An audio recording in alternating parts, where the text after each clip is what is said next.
মাগুরায় ব্যবসায়ীকে গলা কেটে হত্যা, রক্তমাখা ছুরিসহ যুবক আটক। জুলাই সনদ নিয়ে সুখবর দিলেন আলী রিয়াজ। মাত্র ৩.৫ কোটি টাকায় এত বড় সমাবেশ করেছে জামায়াত, বললেন আমির। এবং সর্বশেষ জানাবো, একনেক সভায় ৮,১৪৯ কোটি ৩৮ লাখ টাকার ১২ প্রকল্প অনুমোদন। শুনছিলেন সংবাদ শিরোনাম, এবারে বিস্তারিত। মাগুরায় ব্যবসায়ীকে গলা কেটে হত্যা, রক্তমাখা ছুরিসহ যুবক আটক। মাগুরা শহরে সুজিত গুহ ভজন নামে এক ব্যবসায়ীকে গলা কেটে হত্যা করা হয়েছে। রাত ১১টার দিকে শহরের পশু হাসপাতাল পাড়ার ছায়াপীথি সড়কে এই ঘটনা ঘটে। ঘটনার পর হত্যাকাণ্ডে জড়িত সন্দেহে আবির বিশ্বাস নামে এক যুবককে আটক করেছে পুলিশ ও নিহতদের পরিবারের সদস্যরা জানায়, রাত 10:30টার দিকে ভজন গুহ চা খাওয়ার উদ্দেশ্যে পশু হাসপাতালে পাড়ার ভাড়া বাড়ি থেকে বের হন। এরপর ওই এলাকায় মুন্সিবাড়ির গলিতে তাকে গলা কেটে হত্যা করা হয়। এ সময় এলাকাবাসী রক্তাক্ত ছুরি হাতে এক যুবককে পালিয়ে যেতে দেখে পুলিশকে খবর দেয়। পরে রাত 11টার দিকে সদর থানা পুলিশ ওই যুবককে আটক করে। এ সময় তার বাড়ি থেকে রক্তমাখা একটি ছুরি উদ্ধার করা হয়। নিহত ভজন গুহর স্ত্রী অনিতা রানী গুহ বলেন, আমার স্বামী একজন নিরীহ প্রকৃতির মানুষ, কারোর সঙ্গে বিবাদ ছিল না তার, সাধারণ জীবনযাপন করতেন, কিন্তু তারপরও তাকে গলা কেটে হত্যা করা হলো। তবে কী কারণে হত্যাকাণ্ড ঘটনাটি ঘটেছে সে সম্পর্কে কোনো তথ্য দিতে পারেনি এ নারী। স্থানীয়রা জানান, পুলিশের হাতে আটক হওয়া আবির ওই এলাকার হান্নান বিশ্বাসের ছেলে। তিনি একজন মাদকাসক্ত। গত বছরের 5ই আগস্ট বিকালে তিনি একক এলাকার বাসিন্দা স্বর্ণ ব্যবসায়ী ক্ষীরোদ কর্মকারকে ধারালো দা দিয়ে মাথায় আঘাত করেন।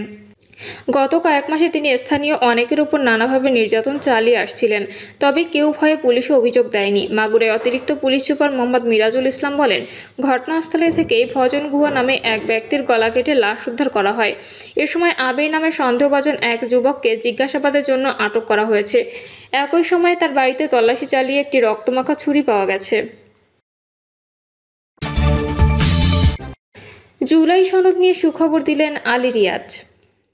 জাতীয় ঐক্যমত্য কমিশনের সহসভাপতি অধ্যাপক আলী রিয়াজ জানিয়েছেন, আগামীকালের মধ্যে সব রাজনৈতিক দলকে জুলাই সনদের খসড়া দেওয়া হবে। তিনি বলেন, কমিটমেন্টের জায়গাগুলোর একটা খসড়া কমিশন তৈরি করেছে। কমিশন আগামীকালের মধ্যে সব রাজনৈতিক দলের কাছে পাঠাবে বিবেচনার জন্য। সকালে রাজধানীর ফরেন সার্ভিস একাডেমিতে রাজনৈতিক দলগুলোর সঙ্গে কমিশনের বৈঠক শুরু হলে তিনি একথা জানান। খসড়া নিয়ে কমিশনে আর আলোচনা করা হবে না জানিয়ে তিনি বলেন, এগুলো শব্দের ব্যাপার, যদি বড় রকমের মৌলিক কোনো আপত্তি ওঠে তাহলে আমরা ফ্লোরে আনবো, না হলে আনবো না।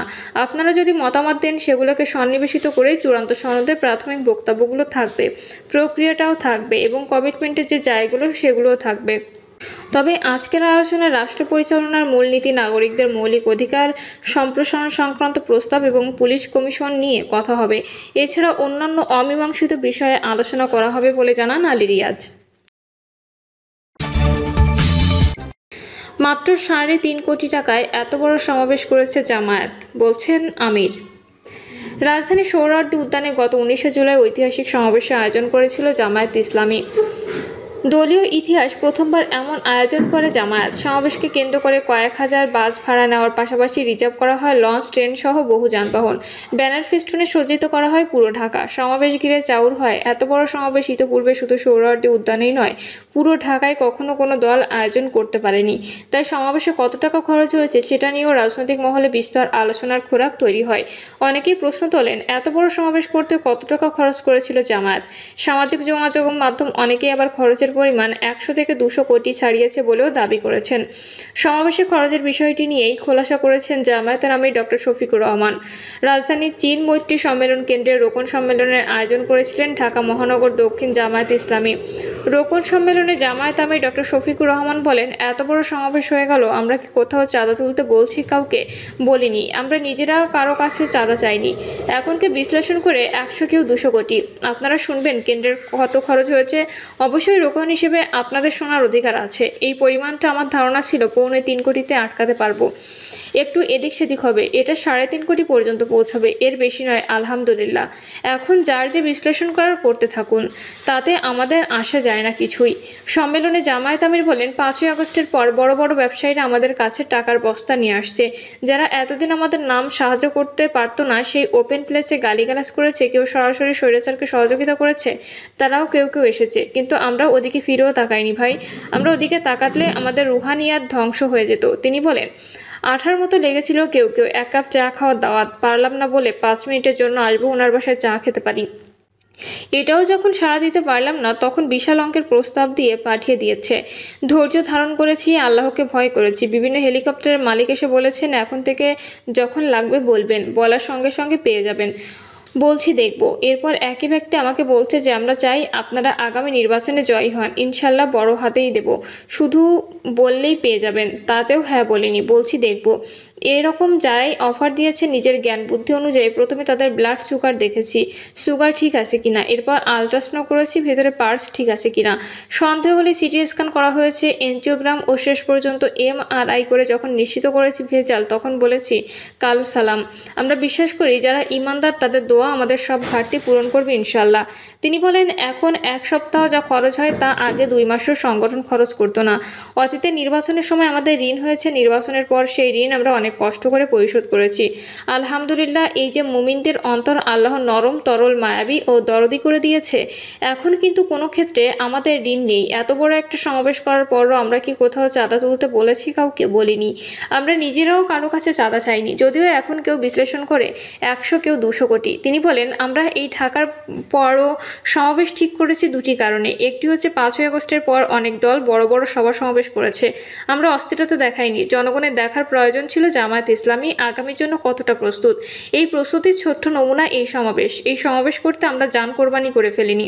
জামায়াত ইসলামীর আমির বলেন, 30 থেকে 35টা আসনে নির্বাচন করার সময় আমরা যে পরিশ্রম, আর্থিক কোরবানি ও পেরেশানি করেছি, এখন যদি তার 10 গুণ আসনে নির্বাচন করতে হয়, তাহলে এর 10 গুণ বাড়াতে হবে ইনশাল্লাহ। জামায়াত ইসলামীর আমিরের এমন বক্তব্য উপস্থিত টোকনরা ইনশাল্লাহ বলে সমন্বয়ে সহযোগিতা অবারিত রাখার সম্মতি জানান। তিনি বলেন, জামায়াতের কোনো নেতাকর্মী চাঁদাবাজি কিংবা সন্ত্রাস করেনি, করবেও না। জামায়াত দল নিয়ন্ত্রণ করেছে, দেশও নিয়ন্ত্রণ করতে পারবে। যারা দলই নিয়ন্ত্রণ করতে পারে না, তারা দেশের শান্তি শৃঙ্খলা বজায় রাখতে সার্বিক পরিস্থিতি নিয়ন্ত্রণ করতে পারবে না। একনেক সভায় 8,149 কোটি 38 লাখ টাকার 12 প্রকল্প অনুমোদন। জাতীয় অর্থনৈতিক পরিষদের নির্বাহী কমিটি রোববার 8,149 কোটি 38 লাখ টাকা ব্যয় সম্বলিত 12টি প্রকল্প অনুমোদন করেছে।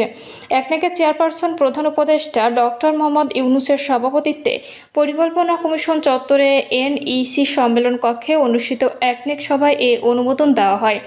অনুমোদিত 12টি প্রকল্পের মধ্যে 6টি নতুন, 4টি সংশোধিত এবং ব্যয় বৃদ্ধি ব্যতি রেখে মেয়াদ বৃদ্ধির 2টি প্রকল্প রয়েছে। পরিকল্পনা উপদেষ্টা ডক্টর ওয়াহিদুদ্দিন মাহমুদ সভা শেষে সাংবাদিকদের ব্রিফ করেন। প্রিয় দর্শক, এই ছিল এখনকার সর্বশেষ সংবাদ। আপডেট সব সংবাদ পেতে চ্যানেলটি সাবস্ক্রাইব করে বেল আইকনটি ক্লিক করে রাখুন।